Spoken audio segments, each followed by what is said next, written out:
ਵੀ ਉਹ ਕੰਮ ਵੀ ਨਹੀਂ ਕਰਦਾ, ਉਹ ਸੁੱਤਾ ਹੀ ਰਹਿੰਦਾ, ਰੋਟੀ ਖਾਂਦਾ, ਸੌਂ ਜਾਂਦਾ, ਮਾਰਦਾ ਕੁੱਟਦਾ।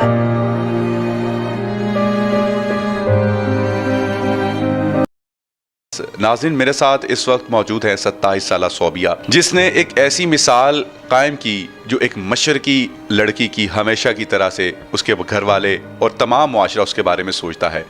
माँ की कहने के ऊपर इसने गूंगे बहरे शख्स के साथ शादी कर ली। शादी करने के बाद इसके ऊपर जिस तरीके से जुल्म व तशद्दुद किया गया वो दास्तान तो इससे सुनेंगे ही, लेकिन उसके साथ साथ इसे 1 साल बाद घर से भी बेदखल कर दिया गया। इसका मासूम जो बेटा अभी 4 साल का है, उस वक्त सिर्फ ये पैदा ही हुआ था और पैदा भी अपनी माँ के घर ही हुआ।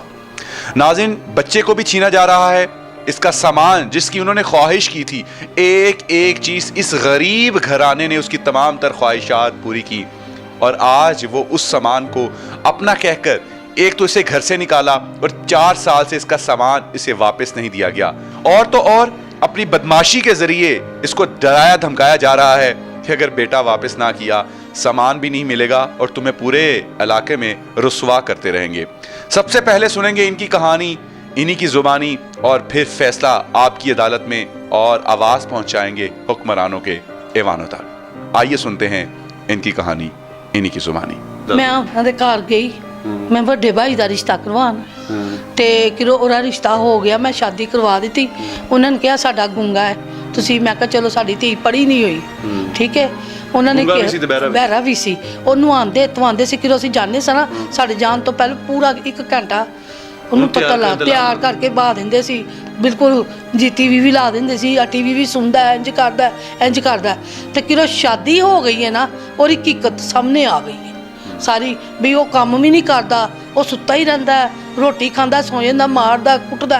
ਅੱਗੋਂ ਇਹ ਉਹਦੀਆਂ ਭੈਣਾਂ ਨੂੰ ਕਹਿੰਦੀ ਏ, ਉਹਦੀਆਂ ਭੈਣਾਂ ਵਿੱਚ ਹੀ, ਦੋਵੇਂ ਭੈਣਾਂ ਵਿੱਚ ਹੀ ਰਹਿੰਦੀਆਂ।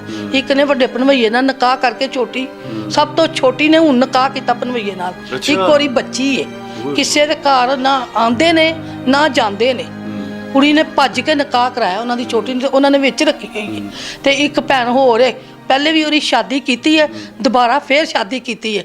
ਗੁਜਰਾਂ ਵਾਲੇ ਵਿਆਹੀ ਗਈ ਤੇ ਹੁਣ ਉਹਦਾ ਬੰਦਾ ਵੀ ਉਹਦੇ ਪਿੱਛੇ ਆਂਦਾ, ਉਹਦੇ 2 ਬੱਚੇ ਵੀ ਹੈ, ਉਹ ਵੀ ਵਿੱਚ ਰਹਿੰਦਾ। ਤੇ ਹੁਣ ਇਹ ਮੈਨੂੰ ਦੱਸੋ ਕਿ ਜਿਹੜਾ ਸਮਾਨ ਤੁਹਾਡਾ ਉੱਥੇ ਪਿਆ ਉਹ ਤੁਹਾਨੂੰ ਕਿਉਂ ਨਹੀਂ ਦੇ ਰਹੇ? ਉਹ ਕਹਿੰਦੇ ਨੇ ਸਾਨੂੰ ਬੱਚਾ ਦੇ ਦਿਓ, ਸਾਨੂੰ ਬੱਚਾ ਦੇ ਦਿਓ, ਨਾ ਅਸੀਂ ਖਰਚਾ ਦੇਣਾ ਜੇ, ਤੇ ਬੱਚਾ ਵੀ ਲੈਣਾ ਹੈ ਤੇ ਖਰਚਾ ਵੀ ਨਹੀਂ ਦੇਣਾ, ਫਿਰ ਫੈਸਲਾ ਦਵਾਂਗੇ। ਤੇ ਬੱਚਾ ਹੁਣ ਕਿੰਨੀ ਦੇਰ ਹੋ ਗਈ ਸਕੂਲ ਜਾ ਰਿਹਾ? ਇਹਨੂੰ ਹੋ ਗਿਆ 1 ਸਾਲ ਹੋ ਗਿਆ ਜਾਂਦੇ ਨੂੰ ਸਕੂਲ। ਤੇ ਉਹ ਜਿਹੜੀਆਂ ਤੁਹਾਨੂੰ ਤੜੀਆਂ ਲਾਉਂਦੇ ਨੇ ਉਹਦਾ ਕੀ? ਉਹ ਕਹਿੰਦੇ ਨੇ ਤੁਸੀਂ ਜੋ ਮਰਜ਼ੀ ਕਰ ਲਓ, ਅੱਛਾ, ਤੁਸੀਂ ਸਾਡਾ ਕੁਝ ਨਹੀਂ ਕਰ ਸਕਦੇ। ਅੱਛਾ, ਅਸੀਂ ਬਾਜ਼ਾਰ ਦੇ ਵਿੱਚ, ਪੂਰਾ ਬਾਜ਼ਾਰ ਉਹਨਾਂ ਨੂੰ ਵੀ ਲੱਗਦਾ ਪਰ ਸਾਨੂੰ ਵੀ ਲੱਗਦਾ। ਤੇ ਮੇਰਾ ਇੱਕ ਦਿਨ ਕੀਤਾ ਸੀ ਦਿਲ, ਮੇਰੀ ਧੀ ਘਰ ਆ ਕੇ ਬੈਠੀ, ਮੈਂ ਕੀ ਕਰਾਂ ਮੈਨੂੰ ਦੱਸੋ। ਮੈਂ ਅਦਾਲਤਾਂ ਦੇ ਚੱਕਰ ਲਾਏ ਨੇ, ਮੈਂ ਉਹਨਾਂ ਨੂੰ ਲੋਕ ਪੂਰੇ ਮਹੱਲੇ ਦੇ ਵਿੱਚ ਉਹਨਾਂ ਨੂੰ ਮੈਂ ਜਾ ਕੇ ਕਿਹਾ ਚੱਲੋ ਮੇਰੇ ਨਾਲ। ਉਹਦੇ ਭਰਾ ਕੋਲ ਮੈਂ 10 ਦਫਾ ਗਈ ਹਾਂ, ਮੈਂ ਕਿਹਾ ਤੂੰ ਮੇਰੀ ਧੀ ਦਾ ਕੇਸ ਮੁਕਾ ਦੇ। ਉਹਨੇ ਕਿਹਾ ਤੁਹਾਡੀ ਧੀ ਨਾਲ ਜਾਸਤੀ ਹੋਈ ਹੈ, ਮੈਂ ਕੇਸ ਮੁਕਾਵਾਂਗਾ, ਪਰ ਉਹਨਾਂ ਨੂੰ ਹੀ ਨਹੀਂ, ਭਰਾਵਾਂ ਨੂੰ ਵੀ ਨਹੀਂ ਬੁਲਾਉਂਦੀਆਂ। ਹੁਣ ਤੁਸੀਂ ਕੀ ਚਾਹੁੰਦੇ ਹੋ? ਅਸੀਂ ਆਪਣਾ ਸਮਾਨ ਚਾਹੁੰਦੇ ਹਾਂ, ਠੀਕ ਹੈ, ਧੀ ਦੇ ਸਹਿਣ ਚਾਹੁੰਦੇ ਹਾਂ, ਠੀਕ ਹੈ, ਜੋ ਮੁੱਕਦਾ ਮੁਕਾ ਦਿਓ ਸਾਡੇ ਨਾਲ, ਅਸੀਂ ਉਹਨਾਂ ਨਾਲ ਲੜ ਨਹੀਂ ਸਕਦੇ। हुकूमत को की अपील करोगे तुसी वज़ीर आला? ਕੋਲ ਅਪੀਲ ਕਰਾਂਗੇ ਵਜ਼ੀਰ ਆਲਾ, ਮਿਹਰਬਾਨੀ ਹੈ ਤੇਰੀ। ਮੈਂ ਇੱਕ ਬੇਵਾ ਔਰਤ ਹਾਂ, ਠੀਕ ਹੈ, ਮੈਂ ਪਤਾ ਨਹੀਂ ਕਿਸ ਤਰ੍ਹਾਂ ਆਪਣੇ ਬੱਚੇ ਪਾਲੇ ਨੇ, ਪਾਲ ਕੇ ਮੇਰੀ ਸ਼ਾਦੀ ਕੀਤੀ, ਉਹਨਾਂ ਨੇ ਮੂੰਹ ਮੰਗਿਆ, ਸਮਾਨ ਮੰਗਿਆ, ਹਰ ਦੁਨੀਆ ਦੀ ਚੀਜ਼ ਦਿੱਤੀ ਹੈ, ਕਿਸੇ ਚੀਜ਼ ਦਾ ਕੋਈ ਨਹੀਂ। ਤੇ ਪਰ ਹੁਣ ਉਹ ਕਿਉਂ ਸਮਾਨ ਕਿਉਂ ਨਹੀਂ ਦਿੰਦੇ? ਉਹ ਕਹਿੰਦੇ ਸਾਡਾ ਬੱਚਾ ਸਾਨੂੰ ਦੇ ਦੇ, ਤੂੰ ਸਮਾਨ ਲੈ ਲੈ। ਹਾਂਜੀ ਦੱਸੋ ਹੋਇਆ ਕੀ ਸੀ, ਕਿਸ ਤਰ੍ਹਾਂ ਦਾ ਸੀ ਮੁੰਡਾ? ਮੁੰਡਾ ਸਰ ਅਸੀਂ ਮੈਂ ਸ਼ਾਦੀ ਸੀ ਨਾ, ਉਹਨਾਂ ਦੇ ਘਰ ਚਲੇ ਗਈ, ਕਹਿੰਦੇ ਸੀ ਦੁੱਧ ਦੀ ਦੁਕਾਨ ਸੀ, ਆਪਣਾ ਕਾਰੋਬਾਰ ਸੀ, ਤੈਨੂੰ ਖਾਣ ਪੀਣ ਨੂੰ ਹਰ ਚੀਜ਼ ਦੇਗਾ। ਮੈਂ ਕਿਹਾ ਚਲੋ ਠੀਕ ਹੈ ਦੇਗਾ। ਮੈਂ ਕਿਹਾ ਕੰਮ ਨਹੀਂ ਕਰਦਾ, ਕਹਿੰਦੇ ਬੈਠ ਤੇ ਨਾ ਲੰਮੇ ਪਿਆ ਰਹਿੰਦਾ ਹੁੰਦਾ। ਮੈਂ ਕਿਹਾ ਕੰਮ ਕਰ, ਬੱਚੇ ਦਾ ਖਰਚਾ ਕਿੱਥੋਂ ਕਰਨਾ? ਕਹਿੰਦੇ ਅਸੀਂ ਬੱਚੇ ਦਾ ਖਰਚਾ ਪਰੋਸ ਵੀ ਨਹੀਂ ਕਰ ਸਕਦੇ, ਅਸੀਂ ਬੱਚੇ ਦਾ ਖਰਚਾ ਨਹੀਂ ਦੇ ਸਕਦੇ। ਮੈਂ ਕਿਹਾ ਦੇਖੋ ਹੁਣ ਬੱਚਿਆਂ ਨੂੰ 100 ਮਸਲੇ ਹੋ ਜਾਂਦੇ, ਦਵਾਈਆਂ ਚੀਜ਼ਾਂ ਬੱਚੇ ਦੇ ਹੋ ਜਾਂਦੇ, ਤੇ ਬੱਚੇ ਨੂੰ ਕੁਛ ਦੇਣਾ ਨਹੀਂ, ਖਾਣਾ ਬੱਚਾ ਮੈਂ ਕੈਸਾ ਨੂੰ ਕਰਾਂਗੇ ਫਿਰ। ਤੇ ਮੈਂ ਕਿਹਾ ਚਲੋ ਠੀਕ ਹੈ, ਤੁਸੀਂ ਨਹੀਂ ਕੰਮ ਕਰਾਉਂਦੇ, ਉੱਠ ਕੇ ਕੰਮ ਕਰੇ ਜਾ ਕੇ, ਕਹਿੰਦੇ ਥੱਲੇ ਦੁਕਾਨ 'ਤੇ ਵੀ ਨਹੀਂ ਪੈਂਦਾ। ਮੈਂ ਕਿਹਾ ਚਲੋ ਥੱਲੇ ਦੁਕਾਨ ਜਾ ਬਵੇ, ਕਮਾ ਕੇ ਮੈਂ ਬੱਚਾ ਵੀ ਖਾਵੇ ਤੇ ਮੈਂ ਵੀ ਰੋਟੀ ਖਾਵਾ ਰੱਜ ਕੇ। ਕਹਿੰਦੇ ਤੈਨੂੰ ਰੋਟੀ ਵੀ ਨਹੀਂ ਦੇ ਸਕਦਾ, ਕੁਛ ਨਹੀਂ ਤੁਹਾਨੂੰ ਨਹੀਂ ਦੇ ਸਕਦਾ। ਤੇ ਹੁਣ ਤੁਹਾਡਾ ਜਿਹੜਾ ਸਮਾਨ ਵਗੈਰਾ ਜਿਹੜਾ ਉੱਥੇ ਪਿਆ ਉਹ ਤੁਹਾਨੂੰ ਵਾਪਸ ਦੇ ਰਹੇ ਨੇ? ਸਮਾਨ ਇਸੇ ਦੇ ਰਹੇ, ਕਹਿੰਦੇ ਨਾ ਸਮਾਨ ਦੇਣਾ, ਬੱਚਾ ਵੀ ਦੋ ਖਰਚੇ ਦੇਣੇ, ਸਮਾਨ ਦੇਣਾ। ਬੱਚਾ ਸਕੂਲ ਜਾਂਦਾ ਹੈ? ਹਾਂਜੀ ਬੱਚਾ ਸਕੂਲ ਜਾਂਦਾ ਹੈ। ਅੱਛਾ ਹੁਣ ਕੀ ਨਾ ਹੈ ਅੱਗੋਂ ਕੀ ਕਹਿੰਦੇ ਨੇ, ਕੋਈ ਤੜੀਆਂ ਵੀ ਲਾਉਂਦੇ ਨੇ? ਦਰੀਆ ਲਾਉਂਦੇ ਸੀ, ਕਹਿੰਦੇ ਸੀ ਤੇ ਖਾਣ ਪੀਣ ਨੂੰ ਕੁਛ ਨਹੀਂ ਦਿੰਦੇ ਨਹੀਂ ਸੀ ਹੁੰਦੇ। ਮੈਂ ਨਾ ਡਾਕਟਰ ਕੋਲ ਉੱਥੇ ਗਈ, ਡਾਕਟਰ ਕੋਲ ਚੱਕਰ ਆ ਗਿਆ ਮੈਨੂੰ ਉਹਨਾਂ ਤੇ, ਡਾਕਟਰ ਚੱਕਰ ਆ ਕੇ ਦਵਾਈ ਲੈਣ ਗਈ ਉੱਥੇ ਜਾ ਕੇ ਆਪਣੀ ਮੈਂ, ਤੇ ਕਹਿੰਦੇ ਦਵਾਈ, ਡਾਕਟਰ ਕਹਿੰਦਾ ਚੱਕਰ ਆ ਗੱਡੀ। ਮੈਂ ਕਿਹਾ 3 ਦਿਨ ਰੋਟੀ ਹਾਂਡੀ ਪਕਾਈ, 3 ਦਿਨ ਸਾਨ ਦਿੱਤਾ ਖਾਣ ਵਾਸਤੇ।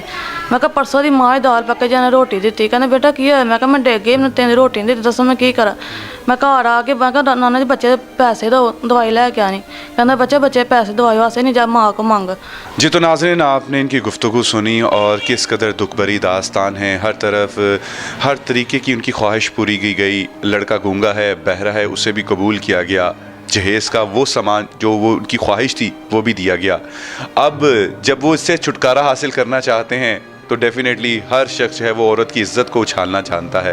किस तरीके से इसकी इज़्ज़त को उछाला जा रहा है। मासूम बच्चा है, स्कूल जाता है, एजुकेशन तालीम हासिल करना चाहता है, इसकी फ्यूचर पर क्या असर पड़ेगा। जिस तरीके से इन्होंने अपील की है, हम चाहते हैं इनकी आवाज़ हुक्मरानों के ऐवानों तक पहुँचे, इनका मसला हल हो और अल्लाह ताला इन तमाम लोगों पर अपनी रहमत, अपनी आफ़ियत वाला मामला करे।